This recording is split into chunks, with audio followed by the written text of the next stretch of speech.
Hello everyone, it is Joe here from OmniPoke, the channel that brings you guys everything Pokemon. If you're looking for PTCG live codes, make sure you check out the Potown store. You can get a 5% discount on your orders using that code OmniPoke. For today's video, we are going to be checking out the City League results over in Japan in what will be our Paldea Evolved formats. They have Snow Hazard and Clayburst recently released, and they have started to play with those new cards. And I think this is a really important set to keep an eye out for because it will be the formats that we have for the largest tournament of the year, the NAIC, and it's also going to be our Worlds format, so a lot of reason to pay attention to these results and start looking at how the format is going to be shaping up. Now, it's still a little bit early for us to get really too deep into the Paldea format content. It's going to be a couple of weeks till we really hunker down into that sort of stuff, but I've started to look at the tournament results. I've actually scraped a ton of the data myself for the entirety of April since Snow Hazard and Clayburst was revealed. So that's what we're going to be going through today. I've looked at over 100 tournaments in total and split up a sort of fake CP total, similar to what I did for the EUIC, to give ourselves a good idea of what are the best performers right now in these smaller tournaments. So I've looked at 44 tournaments with 32 players, and I've equated this to League Challenge Championship points. I've looked at 62 tournaments, which are between 33 and 127 players, which I've given League Cup CP, and then for 128 player events, of which there were 5, I've given State Championship CP. So this should give a good weighting towards the scale of that achievement and making that top 8 and giving themselves sort of better records, having to have won more games, of course. So this should be a good reflection of how the decks are performing. I found all this data through pokekabook.com. I'll put a link in the description below. I get that question asked to me all the time where I look at my Japanese result data, and that's the place to go. But that still left me with a ton of work to do. I've looked at over 100 tournaments. I've jotted down all of the top 8 placing decks, broken it down into archetypes, and also, of course, given their own denotation of different championship points, which I think this is one of the best ways that I could have done it to make it as fair of a reflection as possible. Let's have a look at the main things that are changing the format then with the release of Paldea Evolved. And of course, I'm going to do a full set review, and this is only really the tip of the iceberg, but these are kind of the main takeaways that I'm seeing from the new set. First of all, in the top right of your screen, just an entire landscape shift thanks to the supporter Iono being introduced into the game.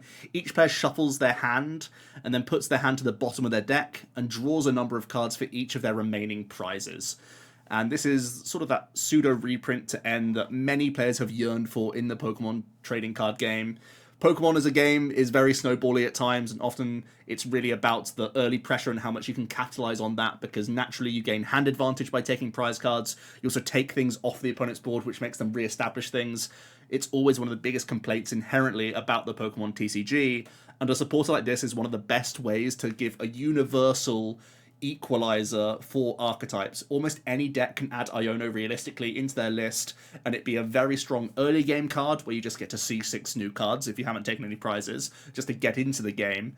But also it can be that late game clutch card which can put your opponent onto that lower hand size, and possibly then they can't find boss's orders combos whilst re-establishing their next attacker. All this other stuff, you can try and just make it more difficult for the opponent to find their next out to win the game. And I think this is a really important card for the format, one that I'm really happy to see. But also, you just have to bear in mind that Iono being in the game completely changes what decks are actually viable. Suddenly, things like on-board draw is going to be huge. On-board energy acceleration, or just having acceleration in general so you can have your backup attacker ready to go, is really huge. And even just choosing slower archetypes so that you can be in control of Iono is a massive selling point, actually. So these are all things you have to bear in mind as a whole sort of general shift in the Pokemon trading card game, thanks to this card existing and being an option in every deck that you come up against. Squawk is slightly less so the case, but also a really important early game consistency card, which is technically universal. It has this ability where once during your first turn of the game, you can discard your hand and draw until you have 6 cards in your hand. So it's like a Dedenne GX, but you can only use this on your first turn of the game. It's not a coming into play effect though, so it does work with Nest Ball and Battle VIP Pass. So I do think this is also pretty big at giving ourselves a good dig into the deck on turn 1, which means we can hit more Battle VIP Pass and other ball search cards and generally just get into the game more. I think this is massive for a number of archetypes. Ting-lu is definitely going to need a card like this, but also just Arceus decks benefiting from having this Squawk, because right now it plays things like Trekking Shoes just to see an extra card here or there, because if you miss turn 1 attachment with Arceus, you're kind of just done for. So now having this little parrot is going to be really, really helpful just to get us into the game. So I think the combination of Iono and Squawk are two massive cards for the game just generally, but there are also some adaptations to archetypes that we know and some new ones coming out of the woodwork. The chein-pao Baxcalibur seems to be a very obvious out-the-box combination that seems to just be very, very strong. Chein-pao is a beat stick with its Hail Blizzard attack, dealing 60 times the number of water energy you discard from your Pokemon, which is exceptional when you consider that we have its ability allowing us to tutor 2 water energy out of the deck and put it directly into the hand when it's in the active position. And we have this Baxcalibur Stage 2, which has Rain Dance effectively. It's now called Absolute Zero. As often as we like during our turn, we may attach a water energy from our hand to one of our Pokemon. This is, of course, exceptional. It means Hail Blizzard can reach one-hit KOs back-to-back, especially when we have superior energy retrieval on our side. We also have great engine Pokemon that we could look towards, the likes of Radiant Greninja, not just as a draw Pokemon, but also as an attacking presence as a single prizer, definitely a dangerous one. And we, of course, have the Irida engine, which can help us make that Candy Stage 2 combo much more reliable, but is also just a great card in the opening stages to give us more access to Battle VIP Pass and other key item cards, as well as, of course, our entire deck mostly being water, so obvious synergy there. The Ting-lu deck is also one worth looking into. It seems to have done fairly well in these opening tournaments. The Ting-lu is just a really bulky basic, 240 base, plus there's a new Charm of Courage tool coming out in the new set, which can buff basics by 50 hit points. And this turns Ting-lu into, obviously, a massive behemoth to get through, but also has a very frustrating ability. When this is in the active position, your opponent's Pokemon that have any damage counters on them have no abilities, excluding Pokemon EX, which covers a huge array of Pokemon, actually. Once you've damaged the likes of Archeops, Baxcalibur, which we've just mentioned, Kirlia, Shining Arcana, Gardevoir, Radiant Greninja, Bibarel, so many things we can shut off with Kurt Comfey, so many things we can shut off, Genesect GX, of course, so many things that we're covering via Ting-lu. So you're really hoping that even though you have quite low damage output with Land Scoop, that you can buy enough turns and shut down enough engines in the game that you can just really gain a lot of time against them and force them through an awkward prize map of very chunky 2-prize Pokemon, alongside Koraidon, which is most likely going to be your early game energy acceleration, and most likely the likes of EXP Share and Gutsy Pickaxe to sort of see you through that mid-game situation. Charm of Courage is also a really big buff to Gardevoir, surprisingly, because we have the Drifloon from the Scarlet Violet base set, which does a 30 times multiplier for each damage counter on Drifloon, and adding a Charm of Courage means Drifloon can actually cap out at 330 damage if you leave it with just 10 hit points remaining, thanks to Psychic Embrace. So this is a really huge single prize uptrade Pokemon, and it has been adapting how Gardevoir lists have been built. There's also the option of Reversal Energy, which provides 3 energy when you are behind on prize cards, and this can be used on non-rulebox Pokemon only, but of course Shining Arcana Gardevoir is one of those Pokemon, which then pushes Brainwave into easy one-hit KOs once you consider you can also Psychic Embrace a bunch of energy after your turn attachment of Reversal. So it looks like Gardevoir EX is also adapting. There could easily still be a number of lists that are choosing to continue to play Zacian and Skyseal Stone, but it does seem like there are a lot of Drifloon builds out there from the early results in Japan. The Reversal Energy is also quite good for Lugia, and Lugia is also getting a bit of a makeover. Now, the Single Strike build is still very viable, but there is the option of having this Luxray as a package with Reversal Energy to give you a really nice single prize attacker that could just attack with 1 energy if you are behind on prize cards. Most notably, this is also a Lightning type, and that's actually very relevant for the mirror match, so definitely one to bear in mind. Also, Snorlax just seems to be a much better card in the next set, because we have Jet Energy, which can allow us to move into the active position to get around Thumping Snor's sleeping effect, and also we have the Therapy Energy, which does a very similar thing here, where if you attach it to your Snorlax and then use Thumping Snore, you're not going to fall asleep. So Snorlax being just one of the best, most efficient single prize Pokemon can really help bully out these other single prize decks, like Gardevoir being mostly single prize, Lost Box not having very many easy answers to Snorlax at all, definitely makes this deck dangerous and gives it a bit of a middle ground between single prize focus and multi-prize focus, when Weirdeer can also be a late game beat stick for this deck. So that's really the main adaptations of Archetypes going ahead. Again, tip of the iceberg, I'm going to go much more in detail, especially for chein-pao and ting-lu very soon. So if it's too much to keep up with, trust me, there will be lists and a ton of in-depth information about them coming to the channel very shortly. Let's have a look at the top 10 then. And again, this is broken down into the sort of fake championship points that I described earlier, but Gardevoir is actually on top right now, followed by Giratina Lost Zone, which is surprising because it hasn't done all that well over in Western tournaments so far. It's still, of course, very early in our Scarlet and Violet meta, and it seems like Giratina doesn't actually gain too much. It mostly gains Iono coming into the deck, but that's the same for everyone, and also maybe a couple of Jet Energy, but outside of that, Giratina doesn't change too much. chein-pao has hit the ground running. It seems to be the third best deck in the game right now based on these smaller tournaments. And then we have both builds of Lugia coming in at 4th and 5th place, so the single strike build definitely still viable, but the Snorlax approach with Jet Energy and Weirdeer seems to be the most popular build in terms of making it into deep runs into the tournament, and just seems to be slightly edging it right now in terms of results. Arceus, Giratina, Flying Pikachu is also doing very well over there, and I think Arceus is actually one of the main beneficiaries of Iono in general, because you naturally thin your deck of energy, and not only that, but you have your next attacker ready to go as soon as you've used your Trinity Nova, right? So you're pretty much always going to have your backup attacker regardless of your hand getting disrupted. Oftentimes, Archetyna builds are also playing Barrel, so you naturally have a way to top up on hand size to put yourself in not too much worry from being hit by Iono. Fusion Strike Mew is doing very well. We know that it's best of one over in these Japanese tournaments, and that is a factor to bear in mind. But also there's a new Spiritomb tech card that Fusion builds can get around a little bit easier, which could also be a contributing factor. Archetyna without Flying Pikachu is also doing quite well, so something to bear in mind. Just in general, Arceus seems to be very good. Then we have ting-lu still making it into that top 10.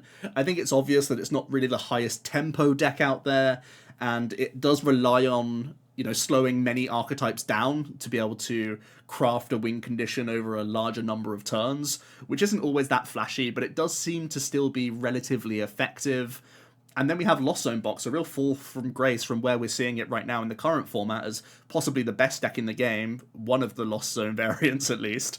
And now it's only in 10th position, and it seems like Kyogre is the best performing Lost Box right now, and I think that's really in part to how much better the Kyogre build can play around Iono, because most other Lost Box builds are much more tempo based. They'll come flying out the gates with Crams and Sableyes and whatnot, and they can just stumble over a ton of Ionos. How often have we seen Judge and Roxanne being a thorn in the side of Lost Zone Box builds? Well, that certainly looks to be the case, and Kyogre as a Aquastorm combo is one of the better ways you can play around the new best hand disruptor in Iono, so definitely something to bear in mind. On the right-hand side of your screen as well, I just thought for context I'd give the next 10 best decks, but I'm not really going to talk about them in too much detail here. I've also done a breakdown of archetypes, and this one was really surprising to me. Overall, Arceus variants seem to be the best, and there are so many different variations going out in Japan right now. Archetyna Pika and Archetyna are by far the two best earners for Arceus, but there are all sorts of combinations of these partners going on, some more so than others, but there was just so much going on with Arceus. I think just in general, in Best of One, having Starbirth, having Trinity Charge and Nova at your disposal are just two massive benefits of this deck. You just get into most games, and you're also just spinning the wheel with hand disruption throughout so many matchups. So Arceus seems to be a really, really top performer right now, followed by Gardevoir. Gardevoir was definitely most popular as sort of the turbo variant that we know very well, but mostly subbing out Zacian for Drifloon and Charms. But there are still some results for Mewtwo-based builds and Klefki-based builds and a few other things here and there. But I must say it's mostly just speedy builds of Gardevoir. Lugia variants lumped together quite nicely. Chein-pao still seems to be like in that top 5, even just as a standalone one-of archetype. Lost Zone boxes collectively are still well within that top 10, so I was splitting it up between Turbo builds, Skyseal Stone builds, Charizard builds, all that other stuff. So now lumping them together, you can see it has a much more promising view, and it, even though I have had that whole speech about Iono being quite awkward for Lost Zone boxes, it seems in general it's still going to be among the top decks. Mew variants as well. There is some DTE out there, but it is still mostly fusion-based builds. Then we have Miraidon sneaking into that top 10 now that I've lumped a number of these variants together. Ting-lu still in there and around, and then Goodra Lost Zone box, far less popular in Japan for obvious reasons. There's so much Giratina Lost box, which is just horrific for Goodra, among other things, but it does still just about make it into our top 10 once I've lumped these archetypes together. So some of the key takeaways then, it looks like chein-pao certainly has hit the ground running, and also Ting-lu will be a presence in the game, and is definitely one of these cards that you look at and say, how does my deck react to its abilities just going offline? Because Ting-lu is going to do that to you, so you have to prepare for a sort of slower game plan, or potentially have some healing effects in your deck to get around this very frustrating EX Pokemon you've got from the new set. Arceus seems to be really benefiting from the new cards from Paldea. Iono and Squawk are very sort of universal cards, but it seems like Arceus is one of the decks that can benefit most from these cards, where it can easily just shove in 4 copies of Iono and a Squawk ability so that you can just get into the game more often, which is kind of the only question mark of Arc right now, that it really doesn't have much if it whiffs turn 1 energy Arc, you know, and having this Squawk giving you that extra dig into the deck is absolutely massive, I think. So it seems like the future is pretty promising for Arceus. Giratina Lost Zone, I can't really put my finger on why it's so much more popular out in Japan. I think it's partially because it just survives better against Iono, because you just have bigger threats on board rather than having to have this rinse and repeat of different attackers turn by turn, which an Iono can obviously disrupt. But also I feel like it's just a more heavily played deck before this set even came out, and Giratina just seems to be very popular there in general. So certainly interesting. Also, possibly because there's so much more Arceus, there's more reason to play Giratina as well, so it may just be a better place deck in the format as well, potentially.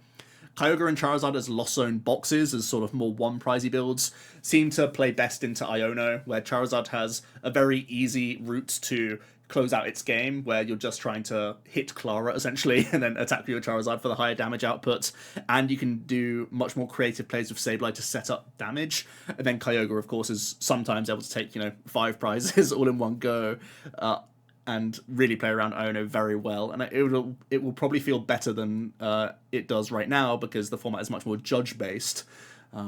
So Kyogre only having to deal with Iono and sometimes seeing 5-card hands is definitely beneficial to you.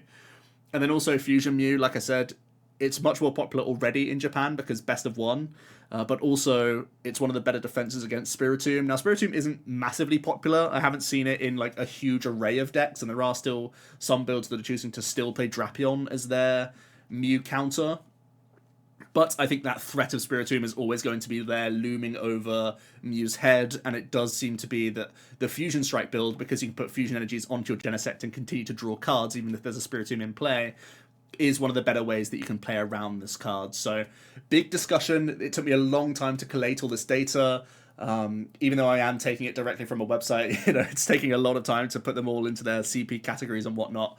So this was a number of hours of work. Let me know if you're excited about Paldea Evolved, and if you would like to see more Paldea content as soon as possible. I can start bringing that to the forefront, and really just bring my schedule up a little bit, because I'm really excited to get testing with this. I've started to build lists IRL. I'm going to be testing it over the weekend with a bunch of friends, and we're really going to start sinking our teeth into this metagame quite a bit, because I only have 1 regional remaining in the current standard format, so I can sort of turn my attention and split up my time. Let me know what you guys think. Thanks so much for watching, and I'll see you in another video tomorrow. Cheers.